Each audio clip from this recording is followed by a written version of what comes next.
Corona virus نے دنیا بھر میں خوف کی لہر دوڑا دی ہے، لیکن اس کے باوجود تمام تر شواہد سے معلوم ہوتا ہے کہ یہ وائرس اتنا خطرناک نہیں ہے۔ تاریخ میں آنے والی وبائیں اس سے کہیں زیادہ بھیانک تھیں۔ تاریخ ہمیں بتاتی ہے کہ ماضی میں کئی بار ایسا ہوا ہے کہ خوفناک وباؤں نے بڑے پیمانے پر انسانی آبادی کو درہم برہم کر کے رکھ دیا، اور ان کے مقابلے پر موجودہ کورونا وائرس کی وبا کی کوئی حیثیت نہیں۔ آج میں آپ کو کورونا وائرس سے پہلے تاریخ کی 10 بھیانک ترین وباؤں کے بارے میں بتاؤں گا۔ نمبر 10، نیند کی وبا۔ نیند کی وبا نے دنیا بھر میں 15 لاکھ سے زیادہ لوگوں کی جان لی۔ 1915 سے 1926 تک بھڑکنے والی اس وبا کا باعث ایک جرثومہ تھا جو دماغ کے اندر جا کر حملہ کرتا ہے۔ اس بیماری کو گردن توڑ بخار کی ایک شکل بھی سمجھا جا سکتا ہے، اور اس کے مریض پر شدید غنودگی طاری ہو جاتی ہے۔ مرض کی شدت میں مریض بت کا بت بنا رہ جاتا ہے اور ہل جل بھی نہیں سکتا۔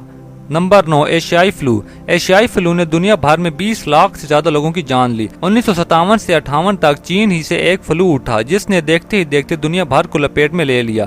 بعض ماہرین کے مطابق اس کا وائرس بطخوں سے انسانوں میں منتقل ہوا۔ اس وبا سے 20 لاکھ کے قریب لوگ مارے گئے، جن میں صرف امریکہ میں 70 لاکھ ہلاکتیں شامل ہیں۔ نمبر 8، ایرانی طاعون۔ ایرانی طاعون نے دنیا بھر میں 20 لاکھ سے زیادہ لوگوں کی جان لی۔ ویسے تو طاعون کی بیماری وقتاً فوقتاً سر اٹھاتی رہتی ہے، لیکن 1772 میں ایران میں ایک ہیبت ناک وبا پھوٹ پڑی۔ اس زمانے میں اس موذی مرض کا کوئی علاج نہیں تھا، جس کی وجہ سے اس نے پورے ملک کو لپیٹ میں لے لیا۔ نمبر 7، کوکولیز تلی۔ کوکولیز تلی نے دنیا بھر میں 20 لاکھ سے 25 لاکھ لوگوں کی جان لی۔ جب ہسپانوی مہم جوؤں نے وزیر اعظم امریکہ پر دھاوا بولا تو اس سے انسانی تاریخ کے ایک ہولناک المیہ نے جنم لیا۔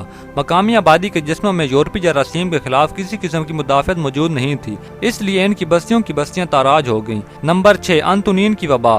انتونین کی وبا نے دنیا بھر میں 50 لاکھ سے 1 کروڑ لوگوں کی جان لی۔ یہ دہشت ناک مرض اس وقت پھیلا جب رومی سلطنت اپنے عروج پر تھی۔ 165 عیسوی سے 180 عیسوی تک جاری رہنے والی اس وبا نے یورپ کے بڑے حصے کو تہہ و بالا کر کے رکھ دیا۔ مشہور حکیم جالینوس اسی دور میں گزرا ہے اور اس نے مرض کی تفصیلات بیان کی ہیں، تاہم یہ واضح نہیں ہو سکا کہ یہ مرض کون سا تھا، اور اس سلسلے میں خسرہ اور چیچک دونوں کا نام لیا جاتا ہے۔ نمبر 5، کوکولیز تلی 1۔ یہ وبا بھی میکسیکو میں آئی تھی، لیکن کوکولیز تلی 2 سے تقریباً 30 برس پہلے، اور اس کی وجہ بھی وہی تھی جانی براعظم امریکہ کے مقامی باشندوں میں یورپی جراثیم کے خلاف عدم مدافعت۔ لیکن اس وبا نے دوسری کے مقابلے پر کہیں زیادہ قیامت ڈھائی اور 50 لاکھ سے 1.5 کروڑ لوگوں کو موت کی نیند سلا دیا۔ یہ اعداد و شمار اس لحاظ سے بے حد لرزہ خیز ہیں کہ اس وقت آبادی آج کے مقابلے پر بہت کم تھی، اور تصور کیا جا سکتا ہے کہ اس نے کیسے پورے ملک کو بنجر بنا کر رکھ دیا ہوگا۔ نمبر 4، جسٹینین طاعون۔ جسٹینین طاعون نے دنیا بھر میں تقریباً 2.5 کروڑ سے زیادہ لوگوں کی جان لی۔ 541 تا 542 میں آنے والی یہ وبا طاعون کی پہلی بڑی مثال ہے۔ اس وبا نے 2 سال کے اندر اندر باسنطینی سلطنت اور اس سے ملحقہ سامانی سلطنتوں کو سیلاب کی طرح لپیٹ میں لے لیا۔ اس وبا کا اثر اس قدر شدید تھا کہ ماہرین کے مطابق اس نے تاریخ کا دھارا ہی بدل کر رکھ دیا۔ کہا جاتا ہے کہ اس وبا نے ان سلطنتوں کو اتنا کمزور کر دیا تھا کہ چند اشروں بعد عرب بڑی آسانی سے دونوں کو الٹنے میں کامیاب ہو گئے۔ Number 3، AIDS HIV۔ AIDS HIV نے دنیا بھر میں 3 کروڑ سے زیادہ لوگوں کی جان لی۔ ایڈز نئی بیماری ہے جس کا وائرس مغربی افریقہ میں چمپینزیوں سے انسان میں منتقل ہوا اور پھر وہاں سے بقیہ دنیا میں پھیل گیا۔ اس بیماری نے سب سے زیادہ افریقہ کو متاثر کیا، اور حالیہ برسوں میں دنیا بھر میں ہونے والی 60% سے زیادہ مریضوں کا تعلق زیر سہارا افریقہ سے ہے۔ نمبر 2، ہسپانوی فلو۔ ہسپانوی فلو نے دنیا بھر میں 10 کروڑ سے زیادہ لوگوں کی جان لی۔ یہ وبا اس وقت پھیلی جب دنیا ابھی پہلی عالمی جنگ کی تباہی کے ملبے تلے دبی ہوئی تھی، یعنی 1918 تا 1920۔ اس وقت دنیا کی آبادی 1.25 ارب کے قریب تھی، جبکہ ہسپانوی فلو نے تقریباً ہر چوتھے شخص کو متاثر کیا۔ اس وقت جنگ کی صورتحال کی وجہ سے یورپ کے بیشتر حصوں میں اس فلو سے ہونے والی ہلاکتوں کو چھپایا گیا۔